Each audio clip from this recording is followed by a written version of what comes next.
తర్వాత ఈ సినీ రంగంలోకి అడుగు పెట్టడం ఎలా జరిగింది? నేను ప్రేమకు శుభలగ్నం సీరియల్ జరిగేటప్పుడు సార్ దగ్గరికి వెళ్ళాను. సార్ ఇట్లా పలానా అస్లాం అని, నేను అక్కడ యాడ్స్ చెప్పేదాన్ని అనంతపూర్లో ఉండగా.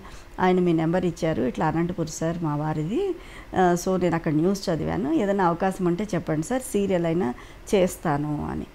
ఆయన దాంట్లో చిన్న ఫ్రెండ్ రోల్కు అవకాశం ఇచ్చారు. ఆల్మోస్ట్ అలా అన్ని క్యారెక్టర్స్ క్లోజ్ అయిపోయినాయి. అనంతపురం అంటున్నావు కాబట్టి నాకు నమ్మకం, ఒక క్యాషియర్గా నువ్వు క్యాష్ చూసుకో అని చెప్పారు. సరే అని అక్కడ అకౌంటెంట్గా పనిచేశాను. సో కొన్నాళ్ళు అక్కడ పనిచేశాను. సో అక్కడ ఏమీ ఇంప్రూవ్మెంట్ లేదు నాకు. సో ఒక గుర్తింపు అయితే ఉంది, కానీ ఏమి ఇంప్రూవ్మెంట్ లేదు. ఇలా ఎన్నాళ్ళు ఉండిపోవాలి. సీరియల్స్లో కూడా ఏమి పెద్దగా చిన్న బిట్ అది రన్నింగ్ సీరియల్, కొత్త పాత్రలకు అవకాశం లేదు. ఫ్రెండ్ సర్కిల్ ఒక ఫ్రెండ్, కాకపోతే ఒక డైలాగ్ వాళ్ళకి నచ్చి రీక్యాప్లో వేశారు. ఓకే. సో నేను ఈ న్యూస్ మీద పిచ్చి ఎలా పెట్టుకెళ్ళానంటే, ఇంకా నైట్ పడుకుంటే ఇలా దిండ్లు తడిసిపోయేవి, ఏడ్చి ఏడ్చి ఒక న్యూస్ ప్రెజెంటర్ కాలేకపోతున్నాను. ఏంటి ఒక ఆయన ఫోన్ చేసి చెప్పారు, అక్కడ సిటీ కేబుల్లో ఉంటారు ఎండి గారు, సారు మోహన్ సార్. ఆయన ఏమన్నారంటే, అమ్మ నువ్వు ప్రయత్నంలోనే నీ ఏజే అయిపోతుంది, ఇంకెప్పుడు నువ్వు న్యూస్ ప్రెజెంటర్గా అయ్యేది. ఆయన ఒకసారి సీరియస్ హింట్ ఇచ్చారు నాకు, అంటే వెల్ విషర్ మాకు.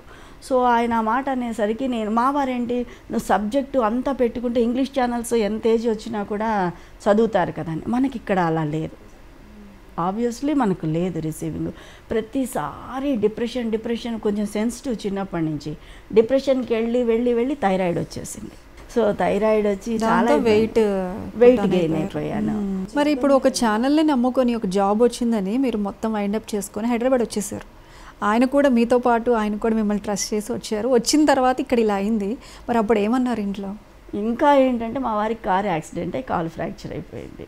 అసలు ఈ సినిమా కష్టాలు లైఫ్లోకి వచ్చేసాయి. నేనే అవస్థ పడుతూ వచ్చాను, ఒక సర్కిల్ నుంచి ఒక సర్కిల్. ఈటీవీలో తెలిసిన వాళ్ళు శ్రీగిరి డివోషనల్ ఛానల్ అని ఒకటి ఉంది మన రాఘవేంద్రరావు గారి ఇంటి పక్కన, అది కూడా నడవలేదు. సో అక్కడికి వెళ్ళి కూర్చున్నాను. అక్కడ ఏం పని చేస్తుంటే రిసెప్షన్ చేయాలి, తర్వాత డివోషనల్ ఛానల్ కదా, యాంకరింగ్ చేయాలి, ఇంకా అన్ని పనులు మనం ఎంత చేయగలమో అన్ని పనులు చేయొచ్చు. ఒక్కోసారి చెత్త కూడా చిమ్ముకోవచ్చు. ఆ రేంజ్లో ఉండేది. అంటే చిమ్మామని కాదు, చాలా స్ట్రగుల్డ్ లైఫ్. దాని నుంచి సత్య ఛానల్ కాసాని జ్ఞానేశ్వర ప్రోగ్రామ్ ప్రొడ్యూసర్గా తీసుకున్నారు. ప్రోగ్రామ్స్ జరిగితే కదా నేను చేయటానికి, ఏమీ లేదు, లైబ్రరీలో కూర్చున్నాను. సో ఫుటేజీలన్నీ రావటము, వాటిని ఇన్సర్ట్ చేసుకోవటము, అన్నీ అబ్జర్వ్ చేయటము, వర్క్స్ అబ్జర్వ్ చేయటము, ఇదే సరిపోయింది. అక్కడ పనిచేసేటువంటి మోహన్ రాజ్ పిళ్ళై అని కెమెరామెన్ మనకు లోకల్ టీవీ రెఫరెన్స్ ఇచ్చారు. అక్కడ బాగుంది, కన్సిడర్ చేస్తారు. లేడీ ఎండి వచ్చేసి స్వప్నదత్ గారు. సో మీరు వెళ్ళి ట్రై చేయండి, మేడం కన్సిడర్ చేస్తారని. అప్పటికి నెంబర్ ఆఫ్ ఎక్స్పీరియన్స్ వచ్చేసేసింది. నేను తెలుగు మీడియం స్కూల్స్లో ఉండే లెసన్స్ కూడా డబ్బింగ్ చెప్పాను, 400 లెసన్స్ దాదాపు. సో ఈ లెసన్స్ డబ్బింగు, లోకల్ డబ్బింగు, ఈ చిన్న ఎక్స్పీరియన్స్, నా దగ్గర ఉన్న స్క్రిప్ట్ రైటింగ్ స్కిల్స్ అన్నీ ఒక ఫుటేజ్ అంతా ఒక పేపర్ మీద పెట్టేసరికి ఒక పేజ్. వీటికి సంబంధించి ఏమి ఇన్కమ్ ఏమి మీకు జనరేట్ అవ్వలేదా? ఇన్కమ్ ఏం లేదు, అంటే ఇచ్చారు మినిమం, అంటే అప్పుడు తక్కువ. శ్రీగిరి డివోషనల్ ఛానల్లో 5000, కానీ అది ఉండేది నేను మోతీనగర్లో ఉన్న, అది అపోలో పైన ఉంటుంది. సో రాను పోను సుమారుగా అవుతుంది.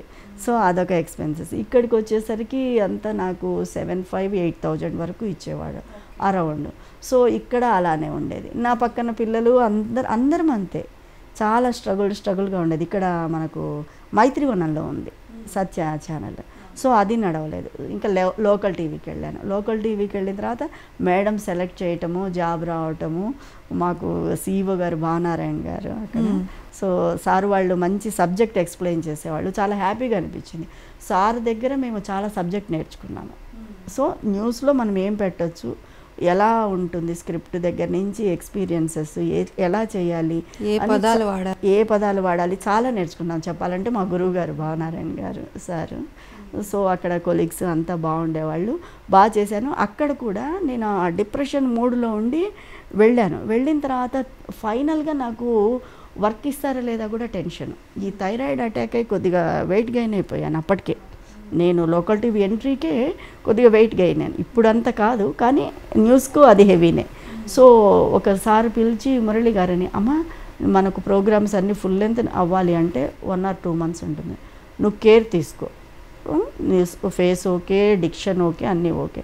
సో మీరు కొంచెం కేర్గా ఉండండి అని చెప్పారు. సరే అని నేను నైట్ షిఫ్ట్లో ఇచ్చుకున్నాను అడిగి. నైట్ ఫుడ్ మానేశాను.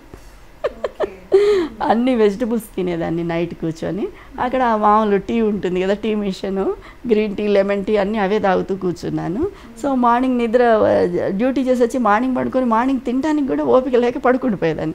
అలా సింగిల్ మీల్స్తో కొట్టి అనుకోకుండా బాగా తగ్గాను. ఎంత తగ్గానంటే మా అమ్మాయి స్కూల్ డేస్లో ఉండేటువంటి వాళ్ళ బట్టలు వేసుకోగలిగాను నేను. ఓకే. జీన్స్ ప్యాంట్లు, వాళ్ళ చిన్నపిల్లల టాప్స్, అంత ఇదిగా అయ్యాను ఒక టైంలో. 1.5 year మాత్రమే మెయింటైన్ చేశాను. కాకపోయినా ఇంకా న్యూస్లో మనం సెటిల్ అయిపోయాం కాబట్టి నేను ఆ న్యూస్ ఛానల్ నడిచిన రోజులు పనిచేశాను. అది అండి న్యూస్ ఎక్స్పీరియన్స్. తర్వాత వేరే ఛానల్స్లో మాకు అంత రిసీవింగ్ లేదు. మేము వెళ్ళిన ఛానల్స్లో మాకు సాటిస్ఫాక్షన్ లేక బయటకు వచ్చేసి కంప్లీట్ మానేశాను నేను.